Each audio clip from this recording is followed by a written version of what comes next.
Hi there. Okay, so we have now done all the ridge reaming on this 743 cubic inch Cummins diesel. All the ridges off here. Okay, we've taken two pistons out too. Alright, so I'll show you how the pistons come out. We'll take this one out next. Okay, so this is what the bottom end of the engine looks like without the oil pan on it. That's the dipstick. Something that you don't see too often. That's what it looks like if it's inside the pan. Just for kicks. You can see that right there. That's the high level oil mark. So your oil is going to be sitting just below all the bolts. Now these bolts here, these are main bearings on the crankshaft. These small ones here, these are the ones we're undoing. These are connecting rod bearings. Okay, so let's rotate the crankshaft. That's what, let me just go over here. That's what the crankshaft looks like without the caps on it. This is the main boss. This is what the connecting rod, the big end connecting rod, rides around.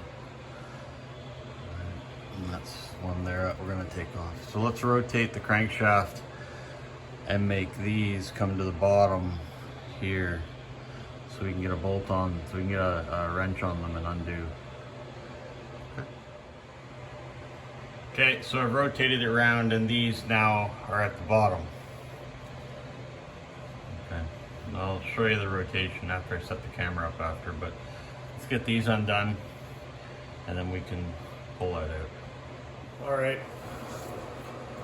we're gonna undo these.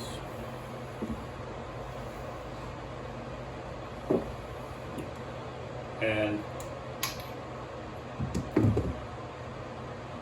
use a breaker bar.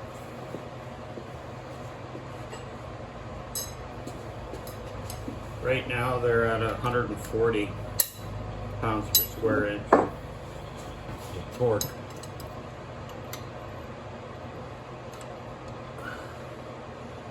So they're not going to be light to undo.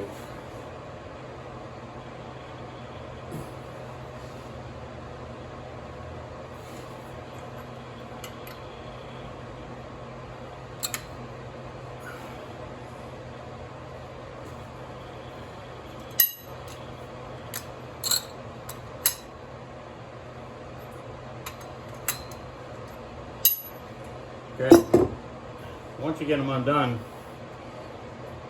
they should come undone fairly easy. That's what I found with all bottom end. Once you get the machine, you get the bolts undone.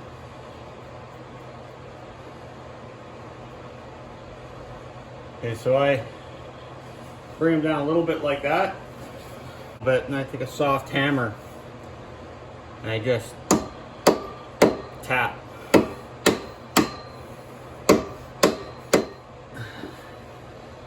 What you want to do is crack the bottom of the big end, the connecting rod. You want it to slide down. Put that in a couple threads, put that in a couple threads. There it is. All right. Don't mix the bolts up. The nuts, the bolts, anything. It all goes back the exact same way that you took it off. Goes back in reverse, that's not good. A, it may not fit, and B, you're going to wear the bearing out. So that comes out like that. And now you can see the bearing shell and everything there.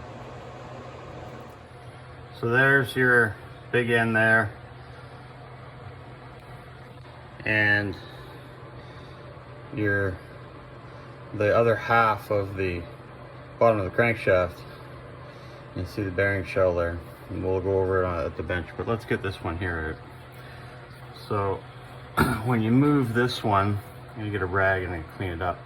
When you move this one, you tap and push the piston up into the cylinder, and then the top bearing shell should slide out so that you can move that away so it doesn't scratch, and then you push the piston out from the top. So I'll show you that. So we're going to push these up, right? And then the shell does exactly that. Rotates around from gravity. It's being sucked on there from the oil. You pull that down, right? And that's your upper bearing shell across the big end of the bearing. So do not get this mixed up. It came out, right? It came out this way. So it rotates around and it sits in on top like that. Okay? So that's the way you want it. Don't have it like this. You gotta have it like that. Now, there is a little clip. Most of them have a little clip on them so that it'll alignment to them, which is good, but still remember which way it comes out. So we'll pick that.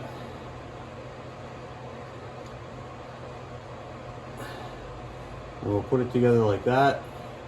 And we'll just put it off to the side, and that'll be fine.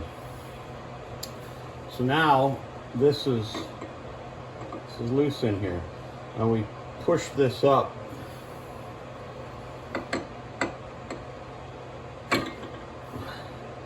and we take the piston out the top.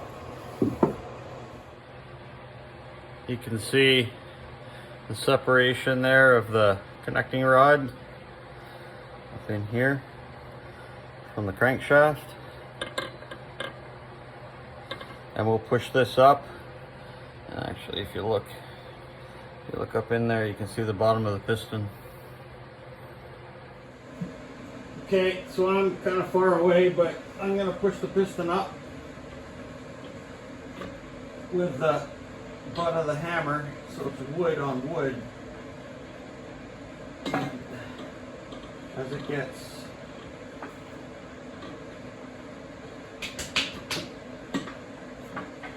closer, you should see it.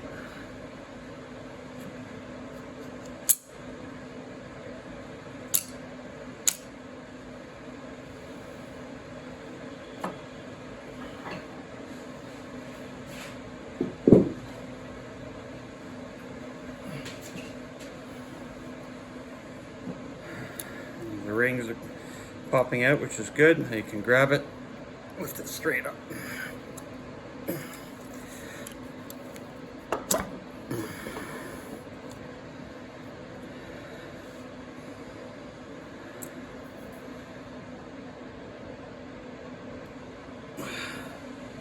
And that's all there is to that. So now there's your bottom end. Same thing with number 1, number 2, number 3 still has a piston in it.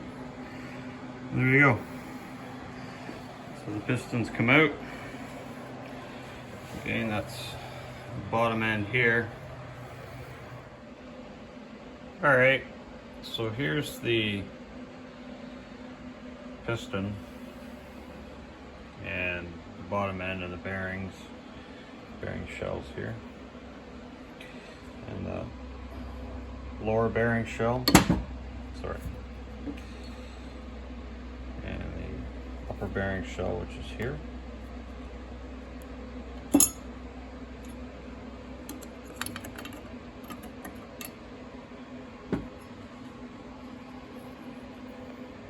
It don't look too bad.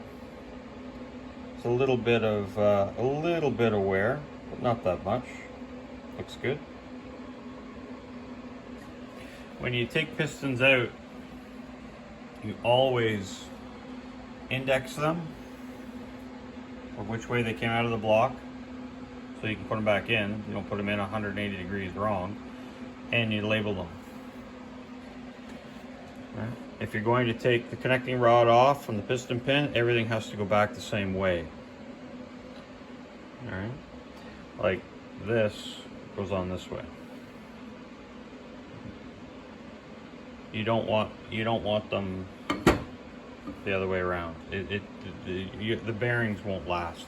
Everything will just, yeah. Yeah, it's all broken in the way it is. If you're putting new bearings in, they still have to go back the same way, but it's a little less critical because you got to break the new bearings in. But yeah, so that's we'll just keep going, and when we get this done, we'll give these a hone job and then reinstall. All right, thanks for watching.